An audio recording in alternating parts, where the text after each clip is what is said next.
오늘은 부활절 후에 5번째 주일입니다. 오늘 우리에게 주어진 교회력의 복음서 말씀은 우리가 너무 익히 알고 있는 말씀으로부터 시작합니다. 요한복음 14장 1절 말씀입니다.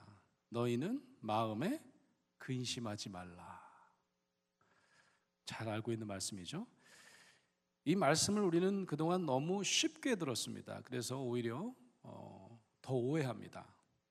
근심하지 말라라는 말은 근심을 없애라 이런 뜻으로 우리가 받아들이기가 쉽잖아요.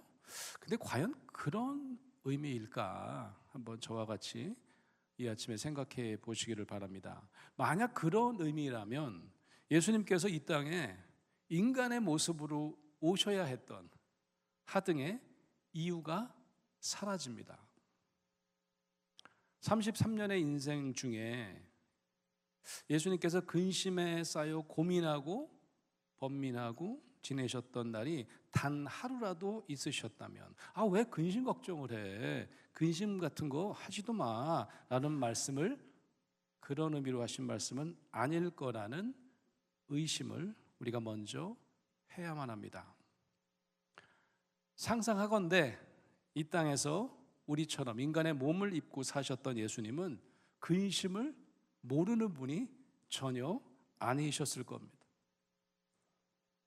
그런데도 우리 요한복음 14장 1절 말씀으로 인해서 우리는 종종 이렇게 생각합니다. 믿음이 좋으면 근심이 없어야 한다. 그죠? 기도를 많이 하면 불안이 사라져야 한다. 하지만 사랑하는 여러분, 요한복음 14장에서 이 말씀을 하신 당시 상황을 한번 생각해 보시기 바랍니다. 요한복음 14장은 어떤 장이냐 하면요, 예수님이 십자가를 바로 눈앞에 두고 제자들과 나눈 마지막 대화입니다. 그래서 신학자들은 이걸 뭐라고 부르는 줄 아세요? 요한복음 14장을 예수님의 고별설교라고 하는 별칭까지 붙여 부릅니다. 자, 그럼 당시 제자들의 마음 상태는 어땠을까요? 갑자기요, 몇 년 같이 안 다니셨어요. 함께 하던 스승이 갑자기 떠나신다는 거예요. 충격적입니다. 앞으로 우리의 미래가 어떻게 펼쳐질지 불확실합니다. 아니, 나는 그럼 어떻게 살아야 되는 거야 도대체? 나는 제자로 지금 살면 큰일이 일어날 줄 알았는데 정체성의 흔들림이 가득한 상태였습니다.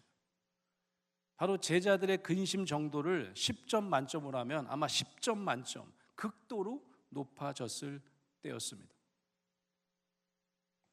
오늘날로 말해볼까요? 직장을 잃을지도 모르는 불안, 관계가 완전히 무너질 것 같은 두려움, 그리고 자신의 삶의 방향을 완전히 잃어버린 상태였을 겁니다. 바로 그 순간에 예수님이 뭐라고 말씀하시죠? 너희는 마음에 근심하지 말라. 이 얼마나 당치도 않은 명령입니까? 상담 사역을 전문으로 하는 제 입장에서 보면 정말 기본이 안 된 상담사예요. 온갖 근심에 쌓여서 비틀거리면서 상담실에 걸어 들어온 내담자에게 던진 첫 마디가 내담자여 근심하지 말라. 저는 상상이 안 됩니다. 예수님의 이 말씀을 어떻게 이해해야 할까요? 예수님의 이 말씀은요, 근심을 느끼지 말라는 그런 당치도 않은 명령이 아닙니다. 오히려 예수님은 근심에 대한 우리의 태도에 대한 지적을 하고 싶으셨을지 모릅니다. 오히려 이 말씀이 우리에게는 이렇게 들려야 합니다. 너희는 근심 속에서 길을 잃지 말라. 사랑하는 여러분, 먼저 우리의 경우를 한번 돌아보시기 바랍니다. 근심 속에서 우리가 가장 먼저 하는 질문이 뭐라고 생각하세요? 누구나, 전 인간이라면 깊은 근심에 빠지면 반드시 하나의 질문을 던집니다. 내가 선택한 이 길이 맞는가? 제가 30년간 상담실에서 가장 많이 듣는 질문도 이런 류의 것이었습니다. 제가 잘 살고 있는 거 맞나요? 내가 이 남자, 이 여자, 이 선택이 맞는 걸까요? 이 사람이 끝까지 저와 같이 갈 수 있는 걸까요? 앞으로 도대체 저는 어떻게 해야 하는 거죠?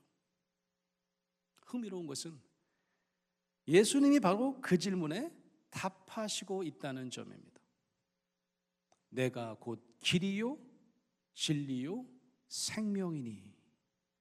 오늘 우리가 읽은 요한복음 14장 6절 말씀입니다. 여기서 중요한 것은 길을 알려준다가 아닙니다. 내가 바로 길이다. 이 말씀은 근심에 쌓인 그리스도인들에게 엄청난 통찰을 줍니다. 적어도 저는 그렇게 생각해요. 길의 끝을 알아야만 길의 입구를 찾는 것이 아니라는 말씀입니다. 제자와 거의 3년 가까이 동고동락했던 예수님이 말씀하십니다. 내가 바로 길이다. 그 길은 처음부터 제자들과 그리고 저와 여러분, 우리와 함께 있었다는 사실입니다.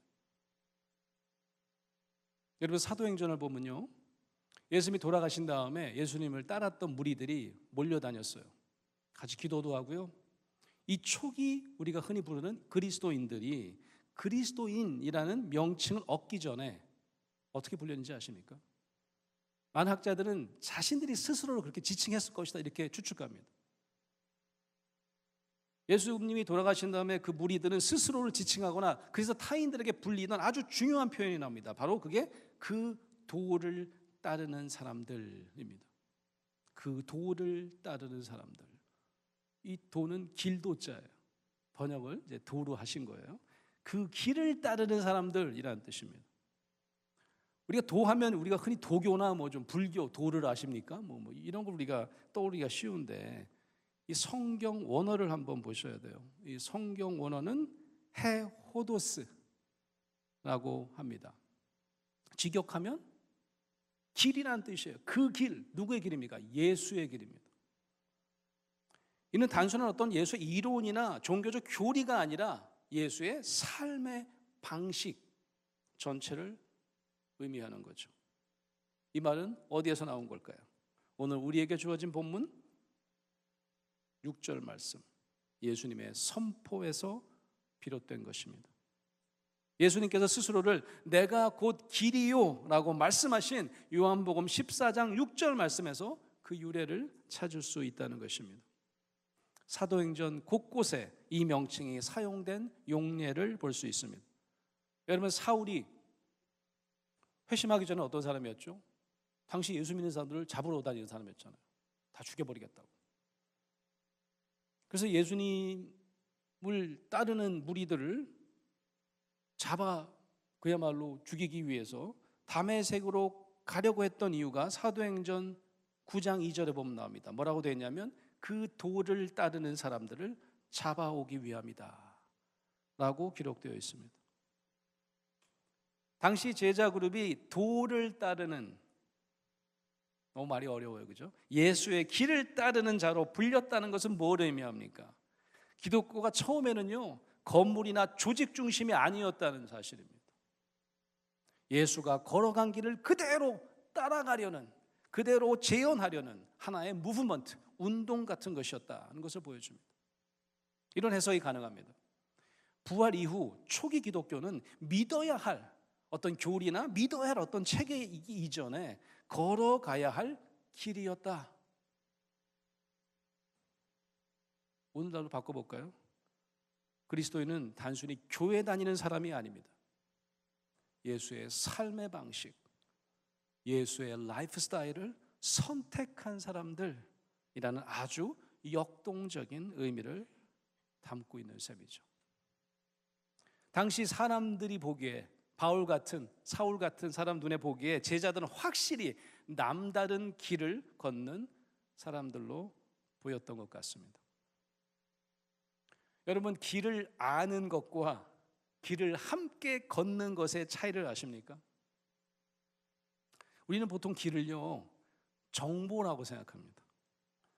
예전에는 길 찾는 데 최고의 도구는 지도였습니다. 전 유학 시절에 그 음식을 나누는 아르바이트를 한 적이 있어요. 이 식당에서 일식, 뭐 튀김이나 이제 초밥을 시키면 그걸 배달하는 거예요. 자차로, 자기 차로. 그때는요 진짜 지금 생각해보면 위험천만하게 운전하고 다녔던 것 같아요. 길이 너무 꼬불꼬불하고, 제가 이제 보스턴에서 그랬는데 그 원웨이가 많아가지고요, 다 모르는 길이잖아요. 그럼 지도를 펴놓고 운전대 위에다 지도를 얹어놓고 이제 운전을 하는 거죠. 예. 그리고 사고도 몇 번 났습니다. 심지어 차를 바꿔야 될 정도로 큰 사고도 나고. 지금 생각해보면 그때 내비게이션이 있으면 참 좋았겠다 이런 생각을 합니다. 그러니까 길을 찾아서 제가 이제 음식을 배달해 돈을 버니까 이 정보라는 게 정말 중요했어요. 제가 모르는 길이니까요. 근데 여러분, 내비게이션이 이때도 마찬가지 아닙니까? 내비게이션이 작동하지 않으면 여러분 어떻게 하시겠습니까? 모르는 길인데. 여러 해 전에 이제 학교에서 강원도에 있는 어떤 수목원을 이제 설계하신 분이 이제 프로그램에 들어왔어요. 초대를 합니다. 그 숲 체험을 하는 장소인데 오픈한 지 얼마 안 됐어요. 그래서 이제 학생들을 초청을 했습니다. 근데 이제 그 찾아오는 길을 잘 모르기 때문에 사람들이 이제 한 차로 가는 거예요. 근데 저는 일정이 있어 따로 갔습니다. 따로 저는 출발했는데 교수님 여기 오게 찾아오기가 너무 힘들다는 거예요. 내비게이션 찍어보니까 나와요. 그래서 제가 그 입구에 도착하면 전화를 달래요. 자기들이 나와서 저를 이제 인도해서 가겠다는 거죠. 그 입구에 갔습니다. 이게 내비게이션이 되는 거예요. 굳이 뭐 나오라고 할 필요가 없잖아요. 내비게이션이 되더라고요. 그래서 이제 막 들어간 거예요, 숲으로. 근데 그때가 어둑어둑할 때였습니다. 점점점 길을 찾아 들어가는데 어느 시점에 갔더니 딩동댕 아들이 도착지에 도착했대요. 근데 숲 한복판이에요. 아니 이게 뭐 아무것도 없어요. 그런데 분명히 건물이 있다고 그랬는데 이게 뭐 지어놨다고 그랬는데 전화를 해야 될 거 아니겠어요? 전화가 안 터집니다. 그래서 숲 한복판에서 이게 그래서 나보고 거기서 전화하라고 그랬구나. 그래갖고 저는 정보만 믿고 내비게이션이 있으니까 전화가 안 터지니까 어떡합니까?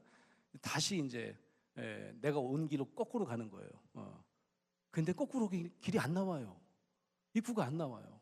그야말로 막 돌아다니다가 내가 어디 있는지 모르겠더라고. 근데 마침 전화가 터졌습니다.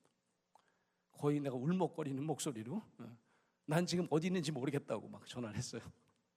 그랬더니 왜 교수님 전화를 안 하셨네요, 입구에서. 난 내비게이션이 터지길래 나는 당연히 찾아갈 줄 알았죠. 그랬더니 내가 어디 있는지를 알 수가 없잖아요. 그러니까 내가 어디 있는지를 모르겠는데 어떡하죠? 그래서 지금 이제 입구도 아니고 그랬더니 그냥 가만 계시래요. 자기들이 찾아러 온다고. 찾으러 올 수 있을까 이분들이? 그냥 엄청나게 그 미로 같은 숲이던데 그냥 가만히 있었어요.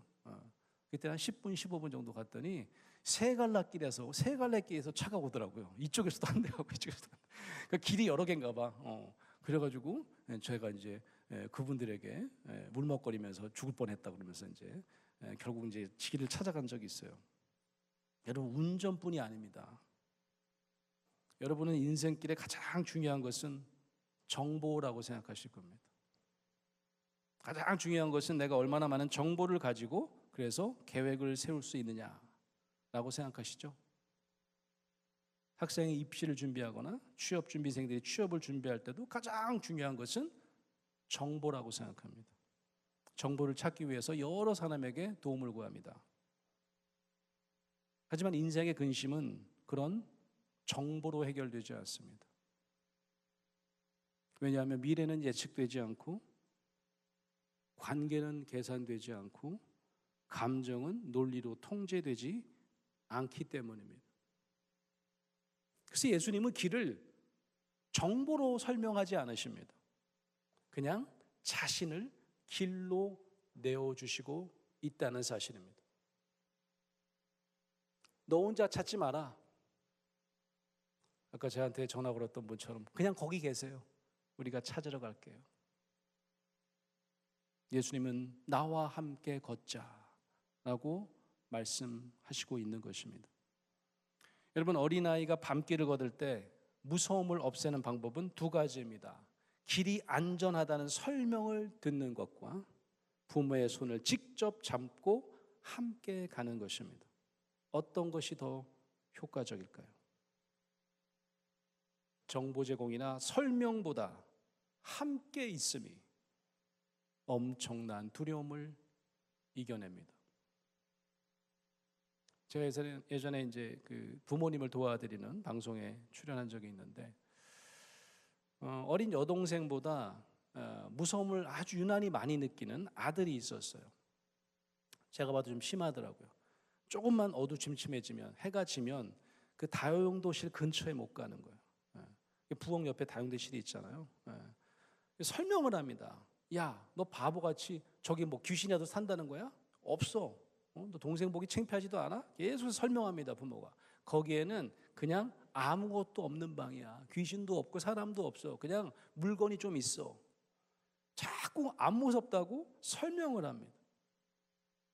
정 힘들면 눈을 이렇게 반쯤 가리고 가래요. 엄마나 아빠는 그런 정보를 주더라고요. 도움이 될까요? 전혀요. 아이의 불안은 점점 심해집니다. 이제는 낮에도 부엌 근처에 못 들어가게 돼요. 해결 방법은 뭘까요? 아주 간단합니다. 인정해 주세요, 불안을. 그래, 충분히 무서울 수 있어. 그럼. 그 대신 엄마 손잡고 같이 가보자. 무서워. 그래도 그래 무섭지. 그래도 엄마 손잡고 한 번만 같이 가보자. 한 번, 두 번, 세 번. 엄마 손잡고 가는 일을 반복하더니 그 아들은 거뜬하게 다용도실 정복이 가능해졌습니다. 저는 목사이고 또 상담학자로 살면서 인간에게 이 근심이라는 감정은 대체 뭘까? 그 감정의 본질은 어떤 것일까? 참 오랫동안 생각해 보았습니다. 근심의 본질은 이런 것 같아요. 잃어버리는 것에 대한 공포예요. 상실에 대한 공포입니다. 왜 근심할까요? 잃어버릴까 봐. 그동안 내가 쌓았던 것을 모두 잃어버릴까 봐. 내 노력의 과정이 모두 물거품이 되고 실패할까 봐. 결국 주변에 있는 사람이 한 사람도 남아있지 않고 혼자가 될까 봐 등등입니다. 상실을 두려워한 마음이 바로 근심의 기원이자 핵심입니다. 그런데 예수님이 이렇게 말씀하십니다. 내 아버지 집에 거할 곳이 많도다. 14장 2절 말씀입니다. 이 말씀은 단순히 천국 이야기로 생각하시더라고요. 천국 이야기만이 아닙니다. 너에게는 언제나 돌아갈 길이 있다. 근심은 갈 곳이 없다는 감각에서 시작된다. 하지만 예수님은 말씀하십니다. 너는 이미 속한 곳이 있고 너에게는 길이 있다. 막다른 골목 같은 위기 상황에서도 우리는 길 자체이신 예수와 함께 거할 수 있음을 기억해야 합니다. 요한복음 14장은 빌립의 질문을 소개합니다. 이 질문은 실제로 우리 모두의 질문을 그대로 대변합니다. 빌립은 이렇게 말해요. 아버지를, 하나님을 우리에게 보여주옵소서. 8절 말씀입니다. 이 질문은 매우 솔직하죠. 결국 이런 이야기입니다. 확실한 증거를 보여주세요. 저희는 눈에 보이면 믿겠습니다. 눈에 보이는 확신이 필요합니다. 여러분도 그렇지 않습니까? 결과가 보이면 믿겠고, 길이 보이면 안심하겠고, 미래가 보이면 편안하겠다라고 생각합니다. 그런데 예수님의 대답은 의외입니다. 14장 9절 말씀입니다. 나를 본 자는 아버지를 보았거늘. 이 동문서답 아니에요? 예수님은 제자들에게 전혀 보이지도 않는 하나님 아버지를 니들이 이미 봤어 라고 말씀하시는 거예요. 여러분, 예수님 말장난하는 것처럼 보이십니까? 예수님은 빌립의 질문 배후의 전제를 이미 간파하고 계신 겁니다. 예수님 보여달라고요. 확실히 보면 하나님 믿겠다니까요. 이렇게 말하는 제자들보다 더 답답한 분은 바로 예수님일 것 같아요. 왜냐하면 하나님은 보여지는 대상이 아니라 이미 함께 있는 존재이시기 때문입니다. 우리는 하나님을 늘 확인해야 할 대상으로 생각합니다. 하지만 예수님은 하나님은 경험해야 할 관계로 말씀하십니다. 하나님은 증명되는 분이 아니라 우리와 함께 매 순간을 살아내시는 분입니다. 저는 상담 중에 마음의 평안을 구하는 내담자에게 문제가 없어지는 것, 문제 소멸이 결코 평안이 아니라고 힘주어 얘기합니다. 문제를 그대로 인정하고 견디는 힘이 평안이라고 말하는 거죠. 이때 그리스도인들이 훨씬 유리합니다. 왠지 아세요? 혼자 견디지 않기 때문입니다. 우리에게 자신을 내어주신 그리스도로 말미암아 우리는 근심 중에 오히려 하나님의 임재를 경험할 수 있습니다. 할렐루야입니다. 요한복음 14장 12절에 보면 예수님은 이런 말씀이 더해지고 있어요. 잘 한번 들어보세요. 12장 12절 말씀입니다. 너희는 내가 하는 일을 할 수 있고 그보다 더 큰 일을 하리라. 그보다 더 큰 일을 하리라. 나를 믿는 자는 내가 한 일도 그도 할 것이요. 이건 예수님의 기적을 나도 행할 수 있다 그런 말인가? 기적의 크기를 말하는 것일까? 아닙니다. 여기서 말하는 더 큰 일이란 이제 예수님 없이도 살아가는 능력이 아니라 보이지 않는 예수와 함께 살아가는 삶입니다. 즉 눈에 보이는 예수와 그동안 함께 걸었던 제자들이 이제는 보이지 않는 하나님과 함께 살아가게 되는 것, 이것이 더 큰 일입니다. 이 일은 우리도 똑같이 제자들과 같은 운명을 이어봤습니다. 무슨 얘기죠? 우리도 보이지 않는 하나님과 함께 살아가야 하는 더 큰 일을 감당해야 된다는 말씀입니다. 여러분 가끔 이제 예수 믿지 않은 분에게 서울역만 가시면 보실 수 있을 거예요. 예수 믿고 영생을 얻으십시오. 영원히 살 수 있습니다. 막 얘기를 합니다. 그게 저처럼 좀 나이가 좀 들어서 이제는 이제 노인이 돼가는 분들에게는 좀 관심이 있을 것 같아요. 영원히 산다고? 나 이제 꼭 죽을 것 같은데 영원히 살 수 있다고? 그럼 좀 긍정적인 말씀이죠. 근데 젊은 친구들에게는요, 제가 함께 생활하는 대학생들에게는 영원히 살 수 있다 그러면 나 지금 사는 것도 지겨워 죽겠는데요. 이 생도 힘들어 죽겠는데 또 더 살라고요? 별로 그렇게 복음이 아니에요. 아십니까? 여러분 잘못 생각하는 거예요. 예수님이 선포하시는 영생은 번역하면 영원한 생명이잖아요. 영어로는 eternal life 이렇게 번역합니다. 이것은 신학자들 모두가 인정하는 아주 완곡한 의역입니다. 실제로 원문은 그렇지 않아요. 영원한 생명 그런 뜻이 아닙니다. 누가복음 10장에 한 율법 교사가 예수를 시험하려고 이렇게 얘기합니다. 내가 무엇을 해야 영생을 얻으리까? 이렇게 질문할 때 이 영생이라고 하는 단어가 나옵니다. 영생으로 번역을 한 거죠. 헬라 원어가 있습니다. 조엔 아이오니온이라고 하는 단어입니다. 이때 앞에가 조엔이 이제 라이프예요. 근데 이 라이프는 그냥 라이프가 아니에요. 우리가 아는 그 비오스라고 하는 거, 신체적 생명은 비오스라고 하는 단어인데 여러분 바이올로지, 생물학이 이 어원에서 나왔습니다. 근데 여기서 영생이라고 할 때 이 생명의 이 헬라어 조에는 좀 달라요. 비오스랑 구별되는 단어입니다. 이 조에는 어떤 뜻이냐면 그냥 심장이 벌쩍벌쩍 뛰는 살아있는 상태를 의미하는 것이 아니라 생명의 근원이신 하나님과 연결된 상태, 이걸 조엔이라고 하는 거예요. 질적으로 완전히 다른 생명을 뜻합니다. 그러면 아이오니스는 뭡니까? 형용사입니다. 영원한, 이터널이라고 번역한 헬라어 원어는, 형용사는 시대, 세대를 뜻하는 아이온이라고 하는 단어에서 파생되었습니다. 시간적 의미는 끝이 없이 계속되는 시대, 시간의 연속을 의미합니다. 하지만 질적인 의미가 있어요. 무슨 의미냐면 지금 세대와는 대비되는 장차 오는 세대를 의미하는 것입니다. 오는 세대의 생명, 이 오는 세대는 뭘까요? 장차 하나님의 나라가 올 텐데 이 나라는 어디 킹덤이나 건물이나 그런 게 아니에요. 하나님의 통치를 의미하는 겁니다. 하나님이 다스리실 새로운 시대라는 뜻입니다.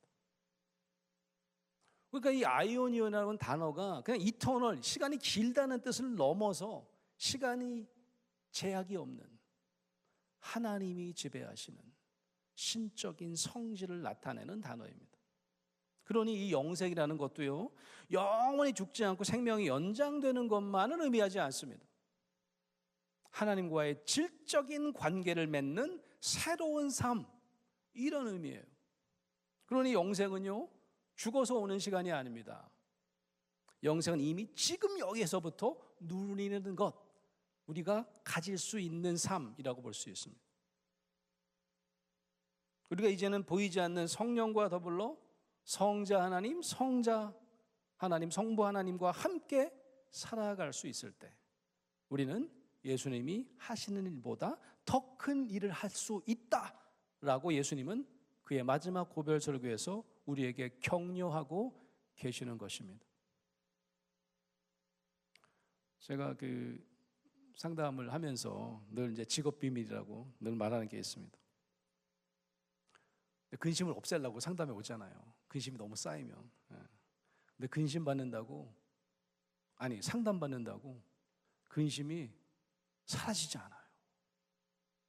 이거 알면 상담 안 올까 봐 제가 이제 직업 비밀이라고 하는 거예요. 잠시 괜찮아지는 것 같아. 근데 바로 다시 근심합니다. 건강 문제 어떻게 끝이 있어요? 관계 문제, 미래, 이 모든 것이 사라지지 않기 때문에 근심은 우리를 떠날 수가 없는 거예요. 그렇다면 요한복음 14장 예수님의 고별 설교의 기쁜 소식, 복음은 무엇입니까? 근심이 사라지는 것이 아니라 근심하는 방식이 바뀌는 것입니다. 예수님은 근심 속에서도 우리가 길을 잃지 않는 사람이 되라고 우리에게 당부하시는 거죠. 예수님 오늘 우리에게 이렇게 말씀하십니다. 길을 찾아다니지 마라. 내가 곧 길이다. 우리에게 성부 하나님 그리고 성자 하나님과 함께 거할 거처가 있다. 어디에 있죠? 저 천국이나 하늘 저편이 아니라 뭐라고 그러셨냐면 하나님을 사랑하는 자 그 마음 속에 우리가 함께, 우리가 누구예요? 성부 하나님과 성자 하나님이 거처 삼으리라. 거하신다.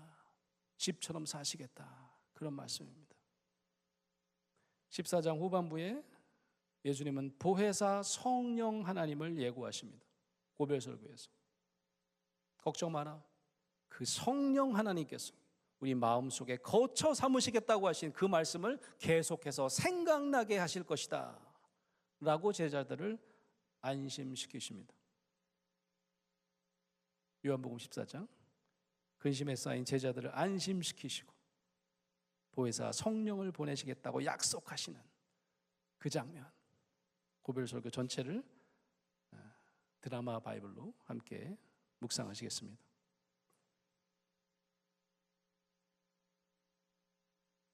제14장. 너희는 마음에 근심하지 말라. 하나님을 믿으니 또 나를 믿으라. 내 아버지 집에 거할 곳이 많도다.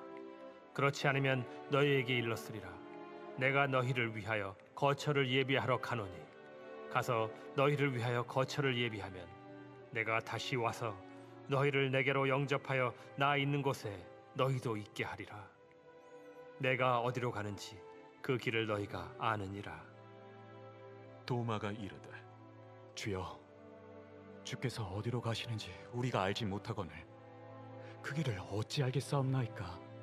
내가 곧 길이요 진리요 생명이니 나로 말미암지 않고는 아버지께로 올 자가 없느니라. 너희가 나를 알았더라면 내 아버지도 알았으리로다. 이제부터는 너희가 그를 알았고 또 보았느니라. 빌립이 이르되 주여, 아버지를 우리에게 보여주옵소서. 그리하면 족하겠나이다.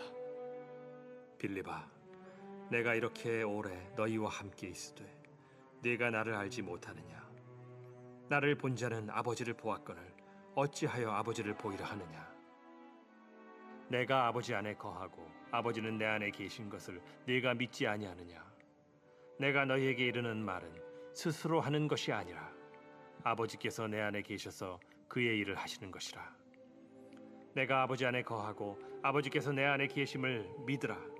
그렇지 못하겠거든 행하는 그 일로 말미암아 나를 믿으라. 내가 진실로 진실로 너희에게 이르노니 나를 믿는 자는 내가 하는 일을 그도 할 것이요 또한 그보다 큰 일도 하리니 이는 내가 아버지께로 감이라. 너희가 내 이름으로 무엇을 구하든지 내가 행하리니 이는 아버지로 하여금 아들로 말미암아 영광을 받으시게 하려 함이라. 내 이름으로 무엇이든지 내게 구하면 내가 행하리라. 너희가 나를 사랑하면 나의 계명을 지키리라. 내가 아버지께 구하겠으니 그가 또 다른 보혜사를 너희에게 주사 영원토록 너희와 함께 있게 하리니 그는 진리의 영이라. 세상은 능히 그를 받지 못하나니 이는 그를 보지도 못하고 알지도 못함이라. 그러나 너희는 그를 아나니 그는 너희와 함께 거하시며 또 너희 속에 계시겠음이라. 내가 너희를 고아와 같이 버려두지 아니하고 너희에게로 오리라. 조금 있으면 세상은 다시 나를 보지 못할 것이로되 너희는 나를 보리니 이는 내가 살아있고 너희도 살아있겠음이라. 그날에는 내가 아버지 안에 너희가 내 안에 내가 너희 안에 있는 것을 너희가 알리라. 나의 계명을 지키는 자라야 나를 사랑하는 자니 나를 사랑하는 자는 내 아버지께 사랑을 받을 것이요 나도 그를 사랑하여 그에게 나를 나타내리라. 가룟신 아닌 유다가 이르되 주여, 어찌하여 자기를 우리에게는 나타내시고 세상에는 아니하려 하시나이까? 사람이 나를 사랑하면 내 말을 지키리니 내 아버지께서 그를 사랑하실 것이요 우리가 그에게 가서 거처를 그와 함께 하리라. 나를 사랑하지 아니하는 자는 내 말을 지키지 아니하나니 너희가 듣는 말은 내 말이 아니요 나를 보내신 아버지의 말씀이니라. 내가 아직 너희와 함께 있어서 이 말을 너희에게 하였거니와 보혜사 곧 아버지께서 내 이름으로 보내실 성령 그가 너희에게 모든 것을 가르치고 내가 너희에게 말한 모든 것을 생각나게 하리라. 평안을 너희에게 끼치노니 곧 나의 평안을 너희에게 주노라. 내가 너희에게 주는 것은 세상이 주는 것과 같지 아니하니라.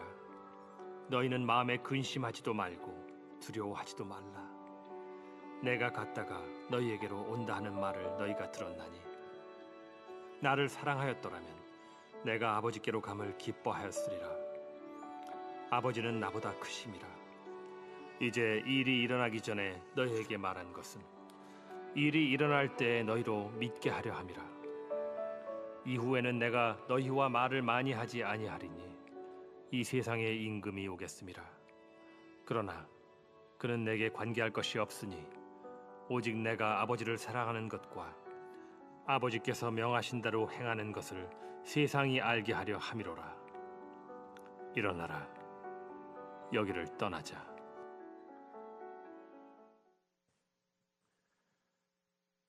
저는 이 요한복음 14장 예수님의 고별 설교를 이렇게 간단하게 요약합니다. 영어가 더 멋있어서 Never worry alone. 결코 홀로 근심하지 말라. 사랑하는 성도 여러분, 지금 여러분의 근심은 무엇입니까? 도저히 해결되지 않는 문제, 바뀌지 않는 사람, 불확실한 미래. 오늘 이 말씀은 그것을 없애주지 않습니다. 대신 예수님께서는 이렇게 말씀하십니다. 그 근심 속에서 나와 함께 가자. 세상은 말합니다. 세상의 모든 문제를 다 없애야 편안하다. 하지만 예수님이 말씀하십니다. 길 되시는, 길이신 나와 함께 갈 수만 있다면 우리의 세상 길은 늘 평안하다. 각종 근심이 여전히 우리에게 있고 있겠지만 길은 분명해졌습니다. 그 길은 정보가 아니라 관계이고 방향이 아니라 동행입니다. 이 시간 세상에서 온갖 지름길을 찾으려 애쓰기보다 길이신 주님과 함께 걷기로 결단하고 보이지 않는 미래를 두려워하기보다 우리 안에 이미 거처 삼으시는 삼위일체 하나님의 임재를 신뢰하는 저와 여러분 되시기를 주의 이름으로 축원합니다. 아멘.